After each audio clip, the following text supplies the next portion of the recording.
ఒకసారి కామెంట్ చూడండి, ఎవరో జాన్సన్ గారు అంట కామెంట్ చేశారు, ముంబైలో 90% ఫ్లాట్స్ అన్నీ కూడా స్క్వేర్ ఆర్ రెక్టాంగిల్లో ఉండవు కదా, అలాంటిది ముంబై ఆర్థిక రాజధానిగా ఉంది అని చెప్పేసి కామెంట్ చేశారు.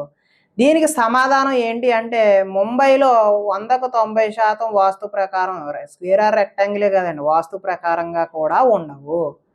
అట్లాంటప్పుడు మనం ప్రజల యొక్క జీవన శైలి, ప్రజల యొక్క అంటే ఆ ఫ్లాట్స్లో నివసిస్తున్న వారి యొక్క పరిస్థితులను మాత్రం చూడాలండి. ముంబై గురించి కాదు, ముంబై గురించి చూడాలంటే ముంబై స్ట్రక్చర్ గురించి మనం మాట్లాడుకోవాలి. అందులో నివసిస్తున్న ప్రజల గురించి చూడాలి తప్పితే ముంబై గురించి కాదండి మనం మాట్లాడాల్సింది. ప్రపంచంలోనే భారతదేశంలోనే అత్యంత దారుణమైనటువంటి పెద్దదైనటువంటి స్లమ్ ఎక్కడ ఉంది అని చెప్పేసి గూగుల్లో చూడండి. లేదనుకోండి అప్పుడు అందరికి అలవాటైంది కదా, జెమినీ ఏఐ అని అడగండి.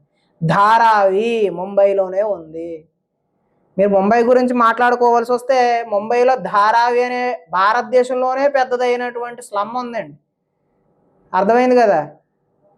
మరి దీని గురించి ఎందుకు మాట్లాడరు? ఆర్థిక రాజధానిగా ఉందంటే రాజధాని కాదా, రాజధాని ఢిల్లీ అండి. ఆర్థిక రాజధాని అని చెప్పేసి మనకి ఎప్పుడో పెట్టారు, అది అలా ఉంది. అదేవిధంగా మనం ఇల్లీగల్ యాక్టివిటీస్ గురించి మాట్లాడుకున్నా కూడా ముంబైలోనే ఎక్కువ జరుగుతాయి.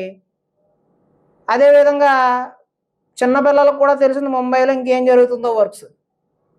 అర్థమైంది కదండి. కాబట్టి ముంబై ఆర్థిక రాజధాని అని అనుకునే ముందు అక్కడ నివసిస్తున్న ప్రజల జీవన శైలి, వారి వ్యక్తిత్వం కూడా ఎలా ఉందన్నది కూడా మనం చూడాలి.